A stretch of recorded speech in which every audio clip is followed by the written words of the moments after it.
Baik, bismillahirrahmanirrahim. Assalamualaikum warahmatullahi wabarakatuh.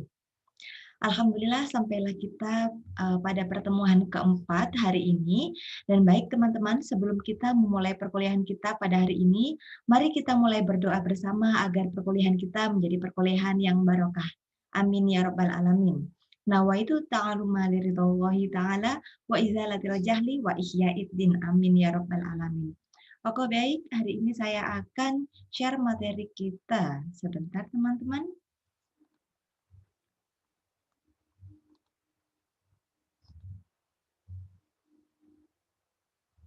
Oke. Baik. Hari ini kita akan mengenal lebih dekat ya tentang unsur-unsur yang terkandung di dalam hukum. Kalau kemarin kita sudah mengenal pembagiannya hukum, yakni ada wad'i dan taklifi, hari ini masih berkutat pada tema besar kita mengenai hukum, tetapi berkutat pada unsur-unsurnya. Seperti itu teman-teman. Jadi sebenarnya di dalam pembelajaran kita pada hari ini ada 3 poin penting yang akan kita kaji. Yang pertama adalah hakim, yang kedua adalah mahkum fih, dan ketiga adalah mahkum alaih. Oke. Nah, yang pertama kita akan mengenal pengertian tentang hakim. Baik, di sini kita akan melihat dari sisi etimologinya terlebih dahulu. Jika kita melihat dari tatanan etimologis, kita akan mendapatkan dua pengertian yang berbeda mengenai apa itu hakim. Yang pertama, hakim ini diartikan sebagai pembuat, penetap, dan juga sumber hukum. Yang mana ketika kita melihat pada ketentuan yang pertama, maka ini akan dirujukan kepada Allah Subhanahu wa Ta'ala. Sementara pada pengertian kedua, yakni hakim sebagai penemu, kemudian penjelas, pengenal, ataupun penyikap hukum. Dan hal ini kita bisa bisa wujudkan dalam hal mujtahid ataupun hakim atau qadhi seperti itu. Kalau hakim di pengadilan, nah ini bisa pada tatanan yang kedua ini. Oke. Kemudian, nah di dalam hukum Islam teman-teman, ini sebenarnya sumber hukum yang hakiki kan adalah dari Allah Subhanahu wa taala. Sebagaimana firman Allah pada surat Al-An'am ayat 57 yang mengatakan bahwa qul inni ala bayyinatin min rabbi wa kadzabtum bi ma indi masta'jiluna bi inil hukmu illa lillah yaqusul haq wa huwa khairul fasilin. Begitu teman-teman. Qul inni ala bayyinatin min rabbi wa kadzabtum bi, katakan sesungguhnya aku berada di atas hujah yang nyata. Yang di sini yang dimaksud adalah Al-Quran dari Tuhanku. Sedang kamu mendustakannya, wakadzabtum bi, seperti itu. Kemudian ma ini masta'jiluna bi, tidak ada kepadaku apa yang kamu minta atau azab yang kamu minta untuk disegerakan kedatangannya. Inil hukmu illa lillah. Menetapkan hukum itu adalah haknya Allah saja. Yaqusul haq wa huwa khairul fasilin. Dialah yang menerangkan sebenarnya dan dialah pula yang memberikan keputusan yang paling baik. Seperti itu teman-teman. Jadi kalau kita melihat ayat ini, sebenarnya ayat ini turun saat Rasulullah SAW menyampaikan risalah Allah, kemudian mendapatkan pertentangan dari kaum kafir. Kemudian kaum kafir ini bahkan menantang Rasulullah, teman-teman, agar meminta didatangkan azab sebagaimana kaum-kaum yang sebagaimana telah terjadi pada kaum-kaum sebelumnya, seperti itu. Namun karena Rasulullah ini punya sifat yang sangat sabar, nah beliau pun tidak meminta hal tersebut. Nah, padahal sejatinya kalau semua seorang nabi ini apapun permintaannya pasti akan dikabulkan oleh Allah, seperti itu. Ya, alhamdulillah, maka bersyukur kalau seumpama hal itu terjadi, bagaimana kita tidak bisa berislam seperti hari ini, seperti itu teman-teman. Itu adalah 10 menit asbabun nuzul dari ayat ini. Kemudian teman-teman, lalu kalau seumpama kita melihat tatanan hakim dari definitif tadi, lalu bagaimana sih posisi syariah hari ini? Seperti itu. Saya akan pindahkan diri dulu agar kalian melihat slide-nya. Oke, sip. Jadi kalau kita melihat bagaimana posisi syariah kita hari ini, secara ontologi, syariah ini bisa berupa hukum agama maupun hukum positif. Seperti itu. Ketika kita melihat bahwa hukum syariah adalah hukum agama, maka ini diartikan sebagai realitas metafisik dari ketentuan yang ada di dalam Al-Quran dan hadis, seperti itu. Artinya memang secara idealis, syariah ini merupakan hukum yang dibuat dan ditentukan oleh syar'i yang mutlak, yakni Allah, seperti itu. Kemudian syariah juga merupakan kehendak ilahi yang mana dia akan bersifat teologis. Kemudian kalau seumpama kita melihat dari sisi lain, teman-teman, ketika kita ingin memposisikan bahwa syariah ini juga merupakan hukum positif, bagaimana? Seperti itu. Jadi ketika kita artikan sebagai hukum positif, ini merupakan karena kan kalau seumpama syariah ini merupakan perkembangan dari amal ya. Amal ini kan artinya amalun, perbuatan seperti itu. Perbuatan ataupun kasus ataupun praktek yang berkembang di dalam masyarakat. Dan juga selain itu dia juga ada jurisprudensinya, yakni ini adalah hasil keputusan dari hakim yang kedua tentunya tadi. Dan jadi disinilah adalah wujud realitas syariah yang dijalankan umat Islam seperti itu. Jadi kalau seumpama kita melihat dari epistemologisnya, jadi ketentuan di dalam hukum positif Islam ini kan asalnya dari ijtihad para ulama. Kemudian sifatnya ini tidak mutlak karena mereka lah yang menjalankan fungsi atas nama Allah dan bukan atas hak mereka sendiri seperti itu. Jadi memang sebenarnya sangat wajar teman-teman kalau memang keputusan ijtihad A dan ijtihad B itu berbeda. Kan biasanya ada ya ormas A keputusannya bahwa kasus ini hukumnya haram, sementara yang satunya makruh. Itu wajar sekali. Karena memang tidak ada satupun yang berhak mengklaim dirinya lebih benar daripada yang lain, karena memang kebenaran yang hakiki itu hanya milik Allah, seperti itu. Kemudian next. Oke, saya ke sini. Oke. Kita akan melihat bagaimana sih kedudukan mujtahid dalam penetapan hukum Islam sekarang seperti itu. Nah, secara real teman-teman, hukum Islam yang diimplementasikan dalam masyarakat adalah hukum Islam yang merupakan produk dari ijtihad seperti itu. Jadi kita ini sebenarnya sudah dapat matangannya seperti itu. Nah, tugas ijtihad pertama kali ini sebenarnya diberikannya kepada Nabi Muhammad SAW. Sebagai apa? Sebagai penafsir pertama dari Al-Quran. Dan juga sebagai penafsir yang utama pula dari Al-Quran. Jadi pertama dan utama. Nah, jadi kronologisnya seperti ini. Setiap ada wahyu turun, maka Rasulullah akan menjelaskan maksud dan kandungan kepada para sahabatnya terhadap Al-Quran tersebut. Kayak gitu. Kemudian di masa selanjutnya, penjelasan dari Rasul inilah yang kemudian dijadikan second source atau sumber hukum yang kedua setelah Al-Quran. Yang mana kita kenal dengan istilah hadis ataupun sunnah. Seperti itu. Jadi sebenarnya kalau seumpama kita melihat antara Al-Quran dan hadis ini, ada yang namanya hubungan fungsional ya teman-teman. Yang mana yang pertama itu adalah kalau kita melihat hubungannya, pertama bayan tafsir. Karena kan Rasul sebagai yang mentafsiri seperti itu ya. Jadi di situ sifatnya untuk menjelaskan rinciannya, kemudian batasannya, ataupun memberikan pengecualian terhadap keberlakuan ayat dari Al-Quran tersebut. Seperti itu. Contohnya aja kalau kita melihat Al-Baqarah ayat 43. Di situ kan disebutkan wa aqimus shalah wa atuz zakah warka'u ma'ar rakiin, seperti itu. Wa aqimus shalah, dirikanlah salat.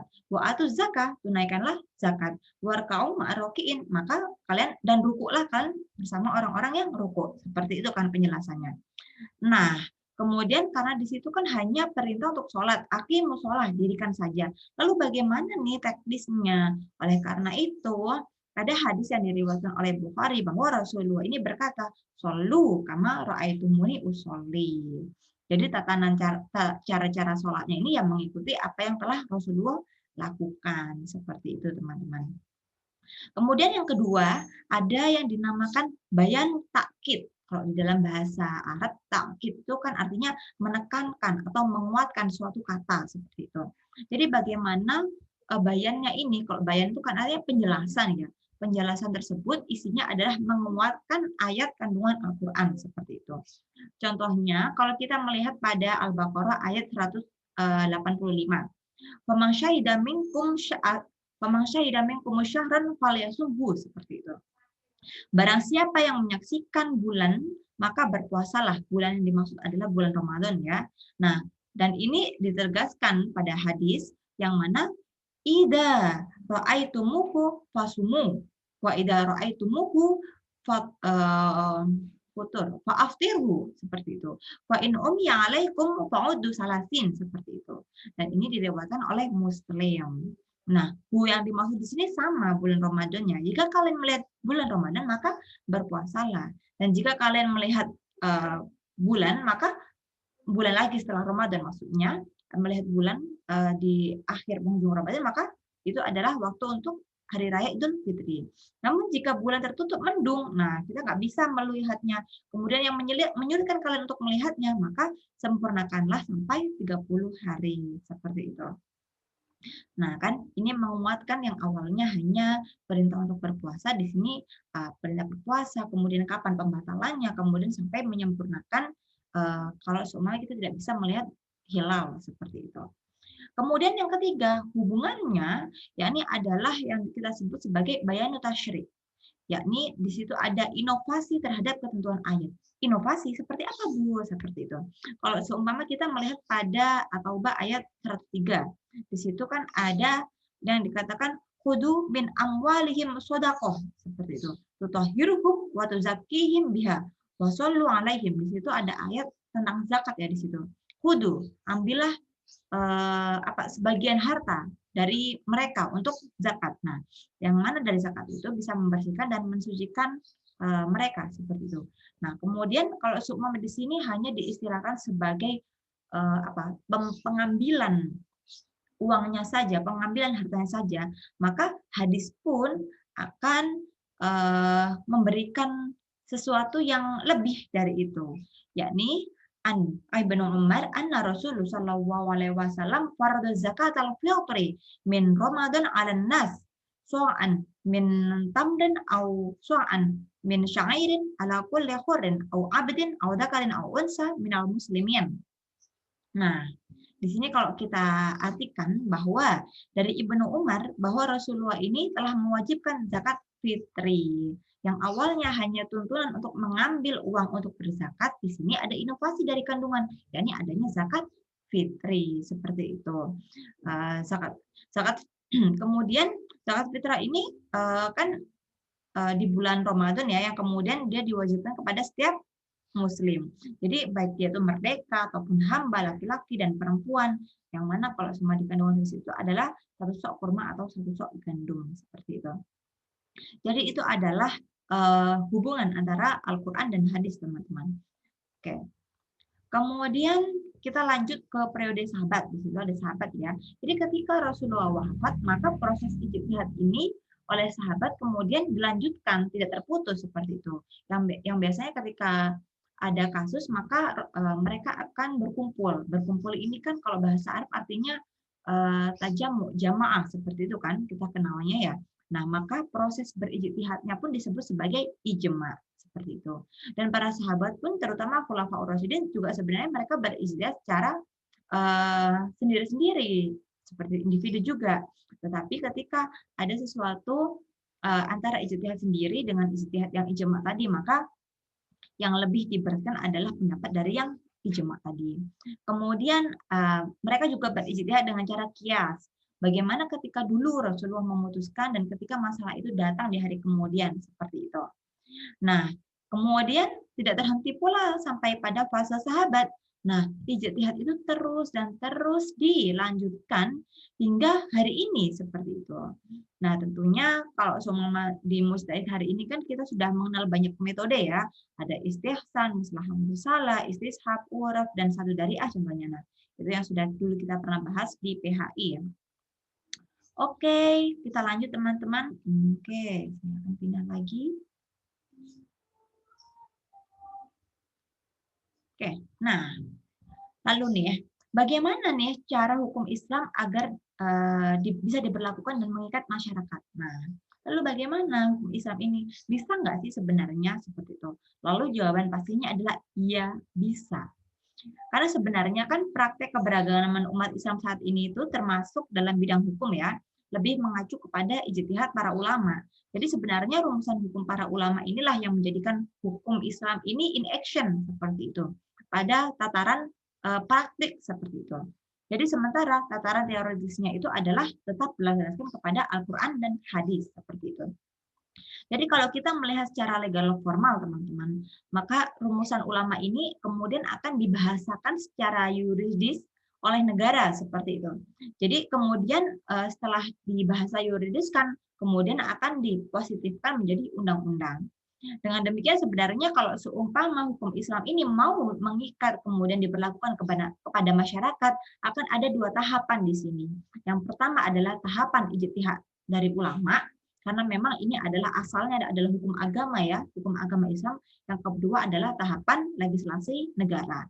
Kalau seumpama hanya terhenti pada ijtihad ulama, ya sudah dia tidak akan bisa diberlakukan untuk semua warga seperti itu. Contohnya saja kalau kita melihat dalam kasus ekonomi syariah ada UU JPH seperti itu, Undang-Undang Jaminan Produk Halal. Maka tak heran kalau seumpama bahkan yang non-muslim punya produk pun mereka lebih ingin kepada jaminan produk halal untuk sertifikasi halal. Kenapa? Karena hal ini juga ternyata mengikat semuanya, nggak cuma dari kaum muslim saja. Dan ternyata barang-barang yang halal ini pasarnya lebih besar daripada barang-barang yang tidak memiliki label halal seperti itu. Dan inilah sesuatu hal bagaimana caranya agar hukum Islam ini bisa diberlakukan kepada semuanya seperti itu dalam hal konstitusional ya seperti itu. Kemudian, nah kita akan berlanjut kepada apa itu mahkum fih. Kita kan sudah belajar hakim, kemudian rumusan yang kedua adalah apa itu mahkum fih. Baik, mahkum fih ini kan kalau seumpama kita artikan singkatnya dia adalah objek dari hukum. Objeknya apa? Seperti itu, yaitu perbuatan mukallaf yang terkait dengan tihkah syar'i. Jadi kalau semua kita bahas objek di dalam usul fiqh ataupun fikih muamalah pasti itu adalah perbuatan. Seperti itu. Perbuatannya siapa? Perbuatannya mukallaf. Nah, kemudian kalau kita melihat secara epistemologinya teman-teman, maka ini adalah pekerjaan atau perbuatan yang mana harus dilakukan oleh mukallaf dan dinilai hukumnya seperti itu. Kemudian kita punya yang namanya kategori ya di sini, kategori dari mahkum fih. Bentar saya pindah lagi. Nah, namun menurut para ulama teman-teman tidak semua itu bisa dikatakan mahkum fih. Enggak semua perbuatan itu bisa dikatakan sebagai mahkum fih. Apa aja kategorinya? Yang pertama nih, perbuatan tersebut diketahui oleh mukallaf secara sempurna. Nah, sehingga kalau semua secara sempurna kita kan akhirnya dapat melakukan seperti itu. Sempurna ini maksudnya itu sifatnya implementatif.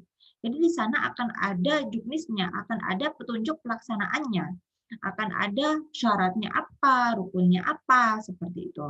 Contohnya saja kalau seumpama kita melihat pada ayat-ayat yang global, yang sebenarnya ini tidak bisa kalau seumpama kita langsung jadikan dasar sebagai hukum taklif, sebagai pembebanan terhadap mukallaf seperti itu. Misalnya saja kalau semua dalil soal apa zakat ya, aqimus shalah wa atuz zakat. Berilah zakat, atau zakat kan atu artinya kan berilah ya. Berilah zakat. Nah, kalau semua ayo berikan. Berikan kepada siapa? Seperti itu kan. Nah, akhirnya diperincilah pada At-Taubah ayat 60, innamas shadaqat lil fuqara'i wal masakini wal amilina 'alaiha wal mu'allafati qulubihim wa fir riqab wal gharimina wa fis sabilillah wa banis sabil. Fariidatan minallah wallahu alimun hakim. Nah, sesungguhnya zakat itu hanya untuk orang yang fakir, orang miskin, kemudian amil ya, pengurus zakat, kemudian mu'alaf, kemudian dan lain sebagainya yang dilakukan itu. Nah, dari sini teman-teman kita bisa melihat, oh, berarti ini sekarang pekerjaan zakat ini bisa dikerjakan secara sempurna. Karena kita tahu atunya ke siapa, ngasihnya ke siapa, seperti itu. Yang kedua, dia mahkum fih ini harus diberikan oleh otoritas yang berwenang, seperti itu. Kalau misalnya dalam kehidupan sehari-hari ya, ada orang menyuruh kita untuk enaknya ngerjakan tugas, tapi dia bukan dosen kita, dia bukan orang tua kita, dia bukan teman yang sekelas sama kita, pokoknya orang di jalan, kerjakan tugas, mau nggak? Kan kayak gitu. Ya kan aneh seperti itu kan. Demikian pula di dalam mahkum fih. Nah, seperti itu. Jadi memang harus ada otoritas seseorang yang membuatnya, yang kemudian membuat kita bisa melakukan perbuatan tersebut. Contohnya saja kalau seumpama dalam tatanan syariah ya, ada perintah untuk menyembah Allah seperti itu. Al-Baqarah ayat 21. Ya ayuhan nas, ubudu rabbakumul ladzi khalaqakum wal ladzina min qablikum la'allakum tattaqun. Hai manusia, sembahlah manusia Tuhanmu yang telah menciptakanmu dan orang-orang sebelum kamu agar kamu bertakwa seperti itu. Jadi kalau seumpama coba ada orang, sembahan aku dong. Ya, kamu siapa nggak menciptakan aku, kemudian nggak juga memberikan rezeki ke aku, ngapain disembahkan seperti itu kan? Oke, itu ya. Jadi memang harus perbuatan itu datang dari orang yang dari sesuatu yang memiliki otoritas seperti itu. Kemudian kalau seumpama dalam bermasyarakat juga kita contohkan ada hakim ya, misalnya di pengadilan kan ada ya definisi yang kedua tadi ya, hakim di pengadilan dia memutuskan misalnya perkara sengketa lahan seperti itu. Misalnya yang A wajib membayarkan denda kepada B, ternyata si A nggak mau bayar nih seperti itu. Nah bisa hakim itu melakukan dengan cara yang paksa ataupun eksekusi prosesnya, karena dia sudah mengantongi putusan pengadilan seperti itu. Jadi memang ada otoritas di situ. Kemudian untuk kategori yang ketiga teman-teman, bagaimana mahkum fi ini dia dapat dikerjakan atau ditinggalkan seperti itu. Jadi kalau kita melihat pada poin ketiga ini, kita akan bisa melihat konsekuensi dulu nih. Yang pertama, konsekuensinya kalau seumpama sesuatu itu dapat dikerjakan atau ditinggalkan, maka dia itu bukan nggak boleh yang namanya suatu pembebanan yang mustahil untuk dilakukan. Jadi dia harus merupakan pekerjaan yang mungkin dilakukan oleh manusia seperti itu dalam batasan kemampuan standarnya seperti apa yang bisa dilihat secara umum seperti itu. Nah, bagaimana kalau seumpama ada individu yang tidak mampu, Bu? Nah, kalau tidak mampu, maka kita kembali kepada materi kita yang kemarin. Dia akan dibebaskan dari taklif, kemudian berhak mendapatkan rukhsah. Misalnya saja nih orang tua. Orang tua ini kan kemampuannya di bawah standar umum ya. Yang kalau standar umum bisa mengangkat berat sekian, dia aja berdiri harus pakai tongkat misalnya. Maka kenapa? Ya, ada hal-hal yang kemudian tidak di apa ya namanya, ada hal-hal yang kemudian diringankan baginya. Misalnya sudah nggak kuat lagi nih untuk puasa seperti itu. Ya sudah bisa mengganti fidyah misalnya seperti itu ya. Kemudian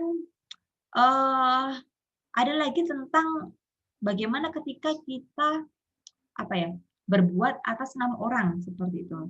Jadi kalau seumpama dalam konsekuensi ini, maka sebenarnya tidak ada pembebanan taklif karena kita telah melakukan sesuatu untuk atas nama orang lain seperti itu. Jadi kalau seumpama dia melaksanakan hal tersebut atau melaksanakan suatu perbuatan yang atas nama orang itu, maka dia sebenarnya tidak ada tanggung jawab atas perbuatan orang lain tersebut seperti itu. Kemudian yang terakhir adalah ketika perbuatan itu bisa kita tinggalkan atau kerjakan, maka dia harus tercapai pula syarat taklifnya, syarat pembebanannya seperti itu. Kemudian yang jadi pertanyaan adalah siapa aja sih yang bisa kena taklif seperti itu kan? Nah, kalau seumpama kita melihat pada dua pendapat ya di sini. Kalau Asy'ariyah ini, Asy'ariyah, Maturidiyah sama sebagian Hanafi, ini bahwa taklif itu yang dimaksud adalah semua manusia dan termasuk juga orang kafir seperti itu. Karena orang kafir ini terkena taklif, maka sebenarnya dia dituntut untuk melaksanakan hukum syara seperti itu. Karena ayat-ayat taklif ini memang bersifatnya umum dan kemudian manusia ini kan memiliki akal pikiran ya untuk bisa memilih. Jadi di sana, oh kalau kamu melakukan perbuatan ini kamu akan dapat pahala, tetapi kalau ketika kamu melakukan perbuatan yang dilarang Allah, kamu mendapatkan siksa. Dan itu pilihan buat manusia yang memiliki akal seperti itu. Oleh karena itu pada pandangan pertama ini semua manusia ini terkena taklif tersebut, terkena pembebanan tersebut seperti itu. Tetapi kemudian ada pendapat lain nih dari mayoritas dari Hanafiyah ataupun pendapat dari Abu Hamid al-Ash'araini. Yang mana kalau seumpama taklif ini hanya khusus saja kepada umat Islam. Nah, kalau seumpama orang kafir terkena taklif, alasan mereka itu, ini artinya kan ada pelegalan terhadap kekafiran. Jadi kalau seumpama nanti mereka masuk Islam, harus dong mengkodok semua yang mereka tinggalkan ketika mereka masih belum masuk Islam, seperti itu. Kemudian teman-teman, oke, setelah itu kita akan beranjak kepada macam-macam dari mahkum fih, seperti itu. Sebentar, saya pindah dulu ke sini. Oke. Nah, kalau kita melihat nih dari struktur yang saya buat ini, jadi kalau seumpama mahkum fih ini kita melihat ada dua macam aspek di sini, dari keberadaan dan haknya, seperti itu. Kalau seumpama dari keberadaannya kita melihat bahwa ini kan ada perbuatan yang secara material itu ada, akan tetapi dia tidak termasuk perbuatan yang terkait dengan syarak, seperti itu. Misalnya saja makan dan minum, seperti itu. Kemudian ada juga perbuatan yang secara material ada dan dia kemudian menjadi sebab hukum syarak. Misalnya saja pencurian, kemudian perzinahan, kemudian pembunuhan. Kalau itu semua terjadi kan nanti akan timbul yang namanya hukum kafarat dan jinayat ya. Kafarat itu hukum denda. Kalau jinayat itu hukum pidana dalam Islam. Masih ingat kan ya? Kemudian ada perbuatan yang secara materi ini ada dan kemudian diakui syariah dan kemudian dia juga mengakibatkan hukum syarak lainnya. Misalnya hukum perkawinan. Hukum perkawinan ini kan diatur dan diakui kan di dalam syarak yang kita kerap kali kita sebut dengan munakahah ya, fikih munakahahnya. Nah, kemudian ketika ada perkawinan maka kelanjutannya akan ada fikih mawaris seperti itu. Misalnya ketika laki-laki dan perempuan dipersatukan dalam perkawinan, mereka memiliki anak. Kemudian suaminya meninggal dunia, maka secara otomatis si istri dan si anaknya tadi dari hasil perkawinan tersebut akan mendapatkan warisan seperti itu. Disinilah yang saya maksud, secara syarak dia ini diakui hukumnya, kemudian dia akan mengakibatkan hukum syarak pula seperti itu. Kemudian macam yang kedua di situ adalah hak ya teman-teman. Dimana kalau seumpama kita membahas tentang hak, maka haknya ini yang pertama adalah ada yang semata-mata ini hanya milik Allah seperti itu. Jadi di sini kita tempatkan pada segala sesuatu yang menyangkut kemaslahatan umum tanpa kecuali ini biasanya dinisbatkan kepada hak Allah seperti itu. Kemudian yang kedua adalah semata-mata hak hamba. Nah, di sini biasanya menyangkut hak pribadi seseorang. Contohnya saja kalau ada ganti rugi barang yang rusak, seperti itu. Kemudian dilanjutkan ada kompromi antara hak Allah dengan hak hamba. Tetapi kemudian hak Allah lah yang dominan. Ini misalnya aja hukum qadhaf. Hukum qadhaf itu adalah hukuman untuk orang yang menuduh orang lain berzina, seperti itu. Kemudian yang keempat, juga ada hak kompromis antara hak hamba dengan hak Allah, tapi yang lebih dominan adalah hak hambanya, kebalikan dari yang poin ketiga tadi ya. Yang mana kalau semua di sini ada hukum kisos. Hukum kisos itu kayak hukum potong tangan, seperti itu, hukum cambuk, seperti itu. Nah, kalau seumpama kita melihat pada dua poin terakhir ya, di mana hak Allah ini lebih dominan dan di mana hak hamba ini lebih dominan, saya akan membuat satu kasus yang mana ini sebenarnya berkaitan. Misalnya nih, jika ada seseorang yang mendakwa zina, di situ kita sebutnya kan hadal qadhaf ya. Kemudian kalau seumpama dakwaan zina itu bisa mendatangkan kebaikan kepada masyarakat luas, maka hak itulah yang disebut dengan hak Allah karena manfaatnya sifatnya adalah umum. Misalnya saja dengan dakwaan tersebut, orang di daerah tersebut ini lebih bisa menjaga lisan mereka untuk tidak asal menuduh orang lain. Kemudian dengan dakwaan tersebut, orang-orang di situ bisa lebih menjaga kehormatan diri mereka, seperti itu. Tetapi kalau seumpama dakwaan tersebut ini dilakukan hanya untuk menutupi aibnya terdakwa. Nah, ini di sini ada hak mukallaf, hak hamba di sini. Seperti itu. Jadi maka akan merujuknya kepada masalah kisos di sini. Dia boleh saja mengambil diat itu denda, atau sejumlah uang yang kemudian diberikan kepada korbannya, atau ya sudah memaafkannya seperti itu. Nah, jadi ini jadi satu kasus untuk dua hak ya teman-teman. Kemudian, nah selanjutnya ini adalah poin pembahasan terakhir kita. Ada yang namanya mahkum alaih seperti itu. Nah, mahkum alaih ini teman-teman, kalau secara etimologi, mahkum alaih ini singkatnya artinya adalah subjek hukum. Jadi jangan kebalik ya, mana yang objek, mana yang subjek. Nah, kalau subjek berarti dia adalah orang yang dikenai khitabullah atau orang yang dibebani dengan hukum Allah yang kita kenal dengan mukallaf. Jadi kalau seumpama secara epistemologinya atau secara istilahnya, jadi orang yang dituntut Allah untuk berbuat dan segala tingkah lakunya ini diperhitungkan berdasarkan tuntunan Allah seperti itu. Dengan kata lain, mukallaf ini jadi perbuatannya menjadi tempat berlakunya hukum Allah seperti itu, teman-teman. Kemudian, nah apa aja syaratnya seperti itu?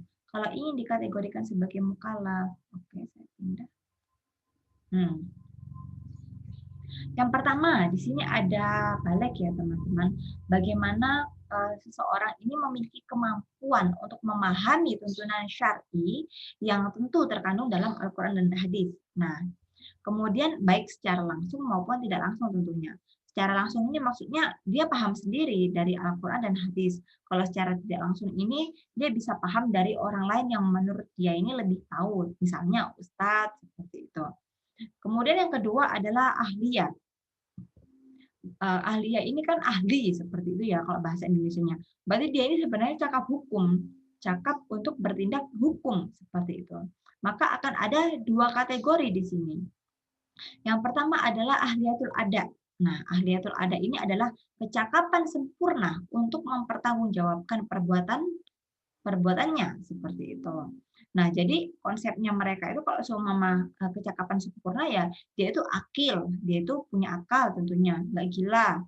Kemudian balik, oke sudah cukup umur tentunya. Kemudian cerdas seperti itu. Sementara kalau poin yang kedua ahliyatul wujub, nah dia itu cakap untuk menerima, tapi belum cakap untuk dibebani secara seluruh kewajibannya seperti itu. Jadi kalau seumpama kita contohkan, misalnya bayi atau anak kecil. Nah, bayi anak kecil ini kan mulai dari dalam kandungannya dia sudah memiliki hak ya, hak waris dan hak nasab. Itu tentu seperti itu. Dan ini sudah melekat pada dirinya. Nah, oleh karena itu, ini masih juga dibagi menjadi dua hal. Yang pertama ada naqisoh, yang kedua ada hak kamilah seperti itu. Kalau ahliyatul wujub an-naqisoh, naqis itu kan berarti kurang. Jadi sesuatu yang penerimaannya ini masih belum sempurna. Seperti itu contohnya adalah janin dalam kandungan. Dia memiliki hak tersebut, tetapi dia masih sifatnya belum sempurna, masih kurang. Karena kita nggak tahu ketika dia lahir apakah dia hidup atau dia mati seperti itu. Jadi hanya melekat saja hak itu kepada janin tersebut. Nasab pun demikian seperti itu. Tetapi ketika dia menjadi ahliyatul wujub al-kamilah, itu artinya ketika seseorang anak itu sudah dilahirkan, nah kemudian sampai pada tataran akil balik, nah inilah yang disebut sebagai ahliyatul wujub al-kamilah. Jadi prosesnya itu ketika si anak ini baru lahir, kan bayi ya, dia belum bisa apa-apa, sampai dia akil balik, tetap hak waris dan hak nasab itu ada di dia, seperti itu. Kalau seumpama misal ahli waris dia ada yang meninggal dunia, maka dia tetap langsung secaranya untuk diberikan warisan tersebut karena sudah melekat sejak dia dilahirkan dan hidup seperti itu. Kemudian teman-teman pada poin ini kita juga mengenal beberapa macam penghalang kecakapan atau yang kita kenal dengan al-awaridu ahliyah seperti itu. Jadi seorang mukallaf ini dapat bebas dari taklif atau pengurangan taklif jikalau dia ini mendapatkan atau mengalami sesuatu yang dapat menghilangkan atau mengurangi kecakapan bertindaknya seperti itu. Nah, di sini ini ada dua macam ya. Yang pertama awaridus samawiyah, yang kedua ada awaridus muktasabah. Kalau samawi, samawi itu kan artinya langit, seperti itu kan. Tangan saya nggak kelihatan, langit, langit. Nah, jadi kalau seumpama asalnya dari langit, berarti itu berasalnya dari Allah, sesuatu yang memang di luar kemampuan kita. Misalnya orang gila, seperti itu. Kan nggak tahu, tiba-tiba gila, seperti itu. Memang dari sananya, seperti itu. Kemudian yang kedua, awaridul muktasabah. Nah, dia ini disebabkan oleh perbuatan manusia itu sendiri, contohnya mabuk. Sesuatu yang memang sebenarnya kita bisa untuk menghindarinya, seperti itu. Konsekuensinya teman-teman dengan adanya samawi dengan muktasabah ini, yang pertama ini ya, bisa nih yang namanya ahliyatul ada itu hilang sama sekali. Misalnya saja orang gila itu ya sudah dia kan tidak dapat ya dimintakan pertanggungjawaban atas perbuatannya karena dia gila seperti itu. Tapi ya jangan apa-apa kasus pelecehan kemudian diduga pelakunya gila. Nah, itu yang bahaya. Yang gila itu yang pelakunya atau yang mendoktrin bahwa dia gila, itu yang dipertanyakan ya, seperti itu. Kemudian, mengurangi ahliyatul ada, seperti itu. Jadi misalnya kalau seumpama mengurangi di sini ada aspek kebodohan, misalnya kalau seumpama kita belum tahu sesuatu.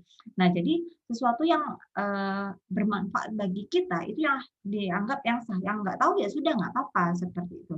Tapi di situ kita harus tetap, apa ya, naik level untuk terus belajar ya, karena kan manusia merupakan makhluk Allah yang paling sempurna yang dibekali akal, sehingga ya kita janganlah berkutat pada kebodohan tersebut, tapi bagaimana kita bisa mengupgrade diri untuk bisa lebih baik dari hari ini, seperti itu. Kemudian juga ada konsekuensi yang ketiga ini bagaimana penghalang ini juga bisa untuk merubah suatu hukum ya. Contohnya saja kalau seumpama pengadilan sudah menyatakan dia pilot kayak gitu, maka akan ada pembatasan terhadap tindakan hukum seperti itu.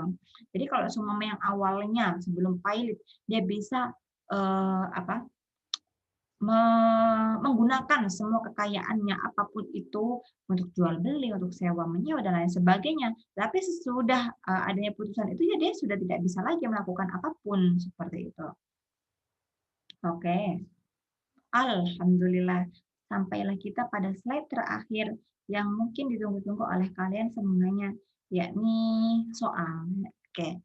Jadi teman-teman, di sesi terakhir ini saya akan bertanya apakah non-muslim ini bisa dikategorikan mukallaf menurut kalian? Silahkan dijawab pertanyaannya seperti biasa teknisnya. Oke, karena sudah pada sesi terakhir ya, marilah kita akhiri perkuliahan kita pada hari ini dengan membaca doa. Oke, membaca hamdalah dulu. Alhamdulillahirabbil alamin. Allahumma anfa'na bima 'allamtana wa 'allimna ma yanfa'una warzuqna 'uluman yanfa'una. Terima kasih atas partisipasinya. Wassalamualaikum warahmatullahi wabarakatuh.